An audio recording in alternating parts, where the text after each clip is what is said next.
Uh, Good afternoon, my friends, my brothers and sisters. Today, I got kind of like semi training, a bit of mini training. Okay, so I'm gonna talk about arts. Okay, music, inspiration, creativity, art, politics, management, my friend, youth. Okay, music. Okay, let's just talk about Abrar Osman, my friend. My goodness, like when I listen to his old songs that I grew up listening, my friend. When I listen to them now, it just makes you feel really upset. It gives you that emotional kind of like this mixed emotion. The guy is extremely very talented. He's a Saho guy. He's a Asmarino guy. He was brought up in Asmara, and I grew up listening to his songs, his albums. My friend, he's got this really very gripping, very deep, deep knowledge of Tigrinya literature, and the spirit of his lyrics extremely very poetic. And all his songs about politics, management, my friend, hope, fighting, love, romance. The guy is extremely talented. You wouldn't expect that from a Saho speaking guy. I'm not saying they don't speak Tigrinya very well, but he is more knowledgeable about Tigrinya literature than the Tigrinya speaking people. Well, obviously we study Amharic a bit with it, we got all our Bible and everything. But this guy is just really deep, deep, man. So I was one of the biggest fan of his music when I was really young. Listening to his old songs still now, my friend, it just shakes your whole foundation. All our dreams. Our hopes, our lives. And sometimes he just tears roll from his cheeks, and it's really very emotional, very gripping. All that crushed my fun, and it's very emotional because I was just let me just listen. Abrar Osman, and my goodness, those songs, man, they shake your foundation. Very talented guy, and he was involved into this politics. Opposition figures like people like Siyum Halastai. Siyum Halastai was one of the chairman of all these Eritrean workers. Was it or Eritrean opposition, ELF, Eritrean Liberation, movement of all the workers like this Mayday, workers Yewazadorich, kind of like workforce. Okay. By the way, these people are well read, man. Those ELF, they are much kind of open to discussion. They listen to you. I think they are more kind of like more educated. Probably, I don't know. They are open to discussion. This EPLF is spoken about, my friend. My goodness, they are all that kind of hairy legs. They don't believe in this discussion, my friend. Shoot! If it's a word, my friend, they're gonna punch you. They shoot you right on the head. They don't believe in that, my friend. Extremely very close-minded. This kind of really very basic, kind of this. They don't believe in discussion, my friend. The whole world is run by discussion, by word mouth, my friend. Your words means management because your ideas manage the world knowledge economy. It goes into politics, management, business, education, literature, music, art, my friend. Especially when it's sweet talker, my friend. All the women just fall on the ground for you, my friend, because you're sweet talker. You're such a romantic guy, my friend. It's art, literature, my friend. Okay. I just want to add a bit of it. Humor. Okay, so back to my topic. Abrar Osman, my friend. Extremely very talented guy, So our friend Abrar in Adreye, he was a really lovely guy, I didn't like his cousin, Khalifa. Khalifa was really always angry. He was very dark faced. My friend, he was always angry into fighting mode. But Abrar was the sweetest guy. I think he did commit suicide. Rest in peace for him, Abrar and Bayan was, I think he his brother or something, like Abrar, So when you see Abrar, you associate with Abrar Osman, very lovely guy. Abrar, rest in peace, okay? So I'm talking about politics, my friend. We Eritrean politics, I think Abrar Osman blew it so much. He went to Wayane land, my friend. Okay, during the big confrontation between Eritrea and Ethiopia, he was very closely related and trusted musician art because he is a leader, my friend. He was a role model for us, especially we people. I used to listen his music really fanatically, Samuel Brahani, all that kind of stuff. But Abrar Osman was completely unique guy, my friend.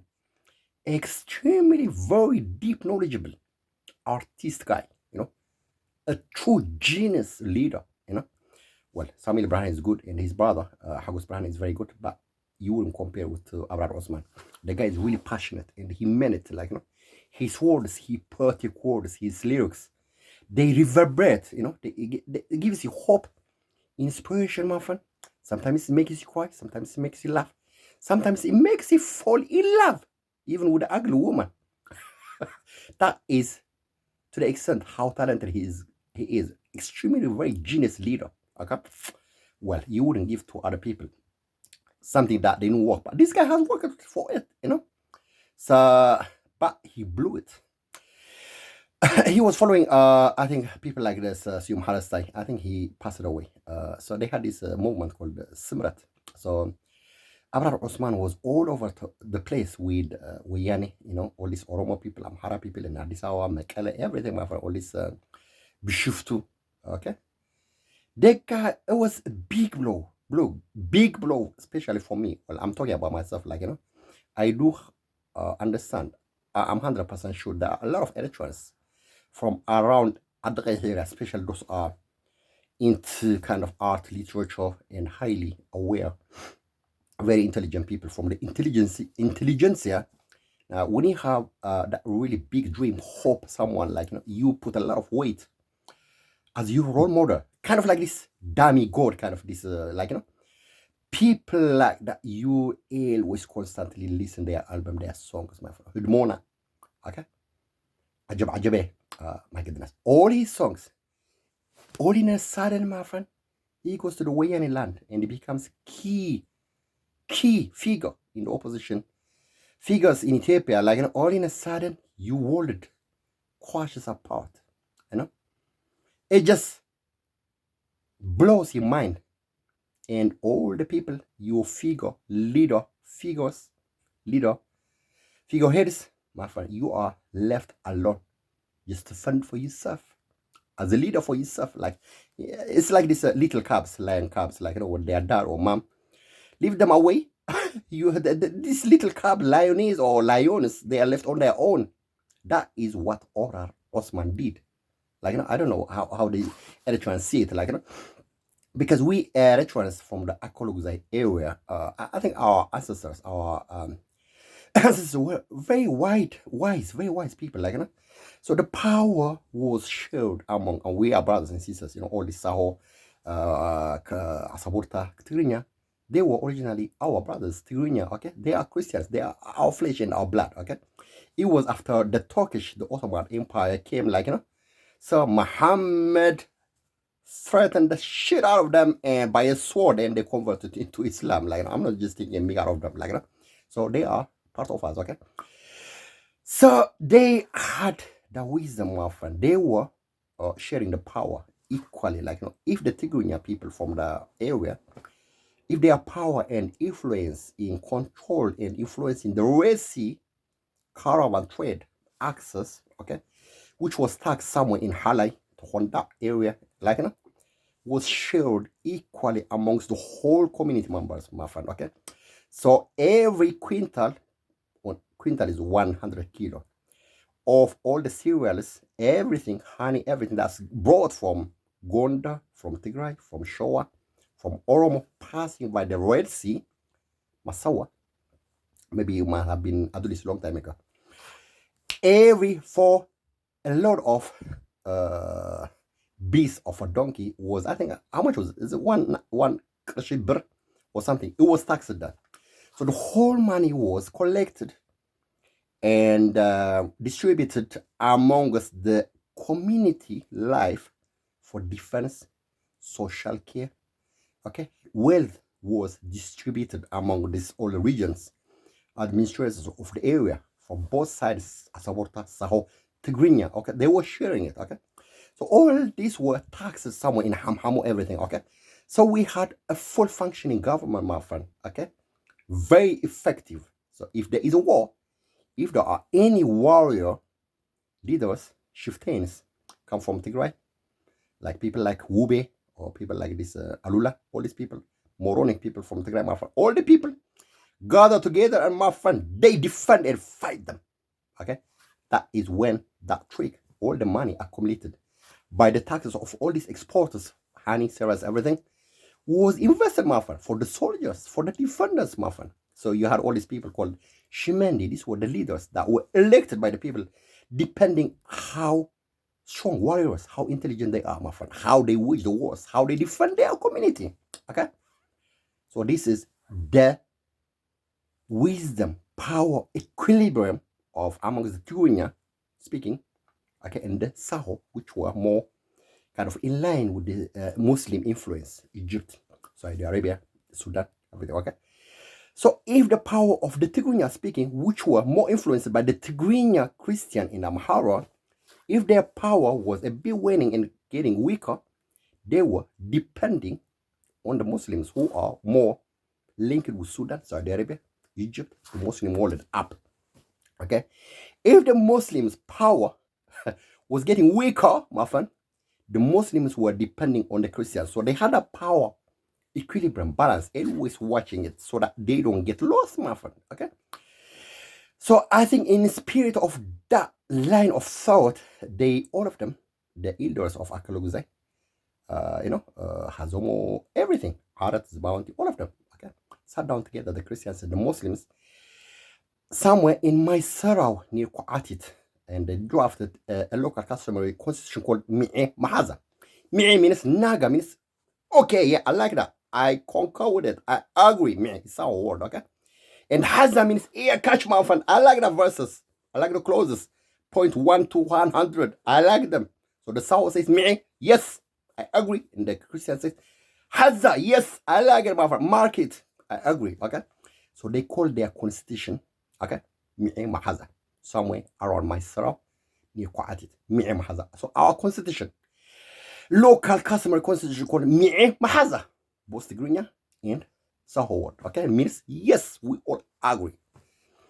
So according to the principle of law making, constitution, all these community members, my friend, they had to study every verse, every clause of the law, okay, all the communities. So there has to be a lot of inculcation, community awareness about what their laws are. Okay, so this was diffused to all community members, my friend. If you are young and you feel very powerful and you want to busy everyone, if anyone says, Zaman means like, hey, by the law of the constitution, it's similar that's American constitution, my friend. You don't mess up with it, okay? Every president is going to be impeached if he infringes the American constitution laws, my friend, okay? All this from Abraham Lincoln, all this 200, 300 years old. That was our version of that, okay? So if you abuse that person and if you say, the Zaman Hegi, my friend, you're not going to tamper that, my friend, because you're scorning. It's a scorn against the law of all the elders of Akolguzai people sat together in Mi'e Mahaza, and you disdain that. You don't have no respect for it, my friend. You are dead. You are ostracized and cast away from the community because you don't respect the spirit of the law of their laws, my friend. Okay? So that's called Mi'e Mahaza. It took them, I think, I'm not 100% sure. I think I read something about Dr. Abai Gidon wrote some lines. I don't know, was it half page or 1 page? Okay, I haven't seen the full constitution of Akaloguzai is somewhere in Agameland. Okay, I think they log somewhere in monastery somewhere because they had a war. So the Tigray people they won the war. Okay, so they took it away somewhere in monastery, somewhere in Tigray. Okay, I think some people who are especially in law constitution making, you guys are gonna enlighten and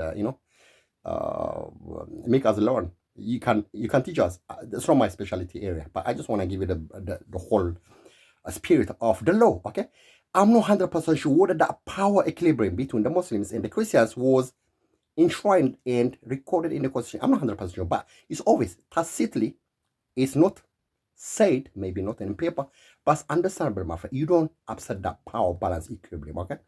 So this power balance between the Christians and of Akuluguzai and the Muslim or the Saho, it doesn't have to be getting weaker. They always follow and by that guide of power equilibrium, okay? So what happened was people like Abraham Osman, he is a key figure, he's a leader. Even if he's not power, his symbol, his words, his album is a leadership, my friend. Imagine me being influenced so much, my friend. He had more power over me than the law of the electoral.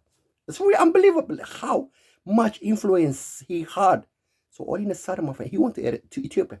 He became the worst puppet of the Wayane, the Tigray, the Amharo, the Oromo people. Like, me, I was left like this little cub, okay, with no figurehead leader to look upon. Lost, my friend. Imagine this little cub, lion, going up, going everywhere to carve his own world where there is no lion leader. Lost, my friend. So he made us vulnerable, very deceited, my friend, because he was flirting with all of them, going to Magale, Tigray, Bishuftu, Addis Ababa, everything like. It's a big blow, my friend. He has already upset and he destroyed the whole power equilibrium of Akuluguzai people between the Saho and the Christian. Okay? So what happened is the Christian went, deserted to Tigray land, Oyane, and the Saho went. So what's left? Nothing. Power vacuum. We were vulnerable. That power balance equilibrium hasn't been fixed so far, my friend. You got people like this, what's his name? Agazian movement guy, Eyob Bre, Eyob Tasfatsen. He's telling like, these are people like the useless people. Saho from Arab land, from this Asia, these are people like who went by this, sheep skin or goat skin, like they came from Pakistan or from Bangladesh or from China or from Arabs. This is how much disrespect and scorn we get in, my friend. We being lashed from every side. People of the periphery. Why? Because people like key figures like Abraham Osman, they just made us so much on shame, vulnerability, my friend. Always living on a shame, being embarrassed and being thrown and hurling scorns after scorns, smear by all these really nasty, stupid people, okay? That's because of Abraham Osman, my friend. I don't understand. I don't think the serious crime that committed, especially around this area from my area, okay? So unless, so you got all these people like, Brigade Muhammadu, Wufui, what's his name?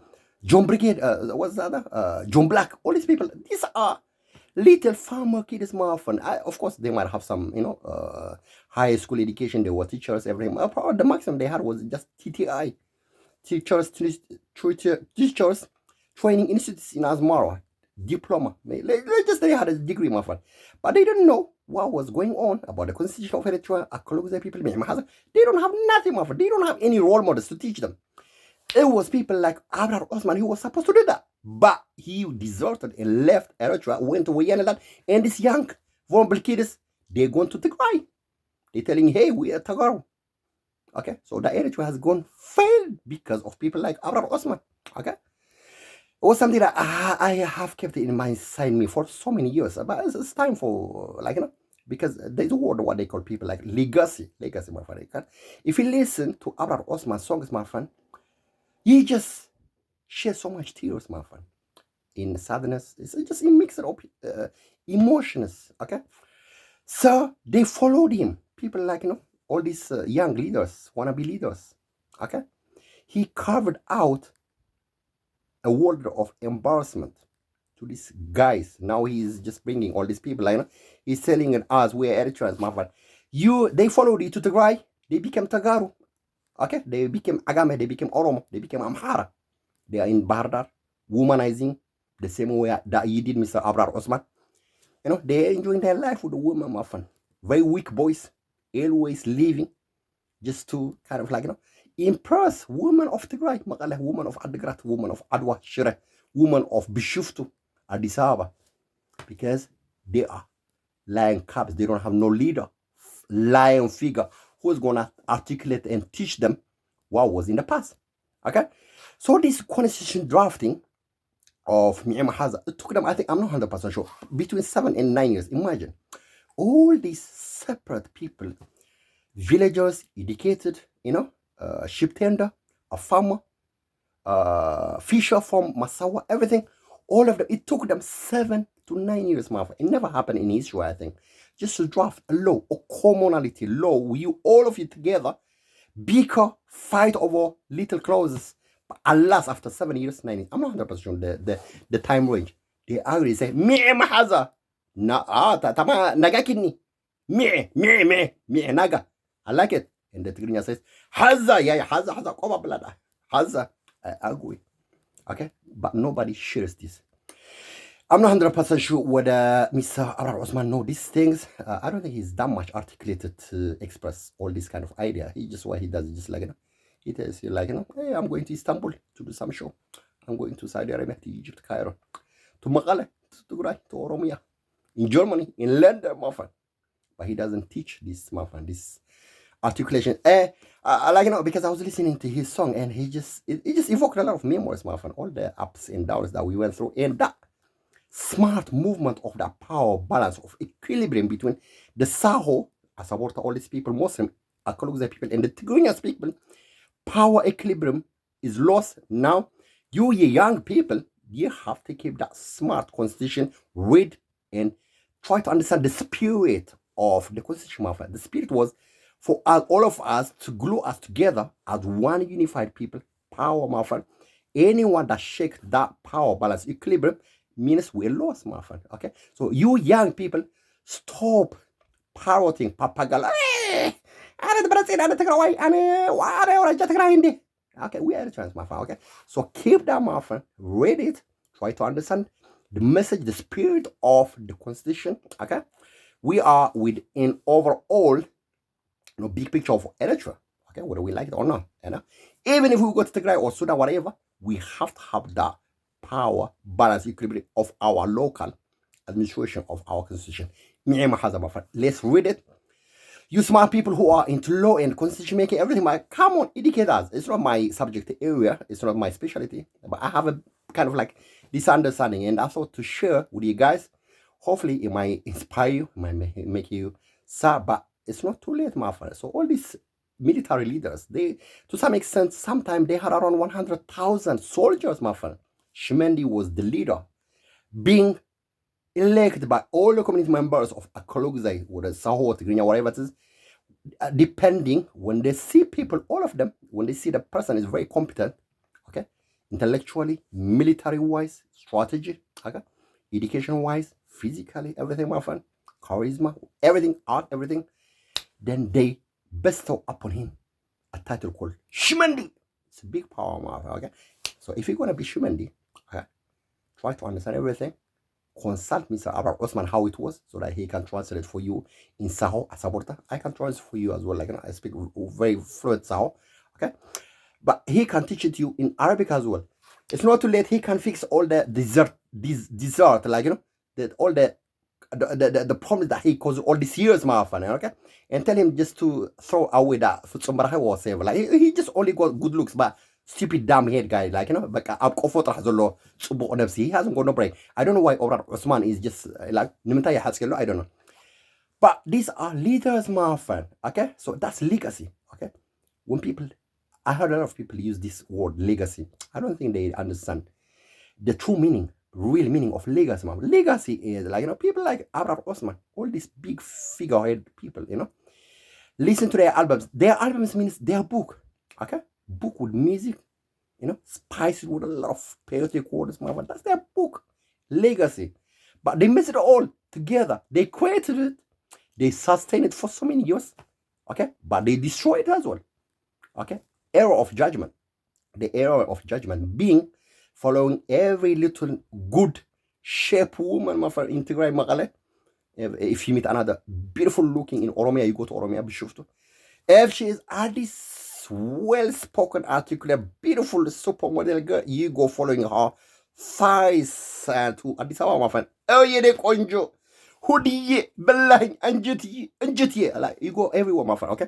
I think that's the problem, error, judgment of Arar Osman. I think he had this, all of them, musicians, artists, they are emotionally very weak when it comes to women. Okay, they are easily seduced and tempted, so they change all their political stand, their passion, their vision. So they become Wayane, they become Oromo. Okay, they become Amhara. That's what happened to Mr. Abraham Osman. Well, I'm not critically, saying he's a really bad person, but that's worse error of judgment, my friend. It's a really serious thing. It was like if a minor person makes any little mistakes, my friend, he can forgive him. But hey, Abraham Osman, my friend, the guy has got probably around 70%, okay, share of Eritrean music listener audience around Akolokze, my friend. If this person deserts the whole region of Eritrea, Akolokze is dead. Okay, that's why I don't like all the error judgment that he made in the future, in the past. And if his legacy is going to be very well for good, the guy has a train, my friend, and you guys have to consult him. Hey, my friend, you went to Adwa, to Magale, to Bishuftu, to Oromo, to Addis Ababa, and we followed you. We thinking we're gonna be prime ministers of Ethiopia, of Tigray. It's you, Mr. Abraham Osman, who did this. Okay, that's because I'm Wufi, I'm John Black, I'm Brigadier Hamid because I followed you. What are you gonna say, my friend? You have a nice time, guys. Okay, I thought just to say a word. Okay, you have a lovely time. Bye.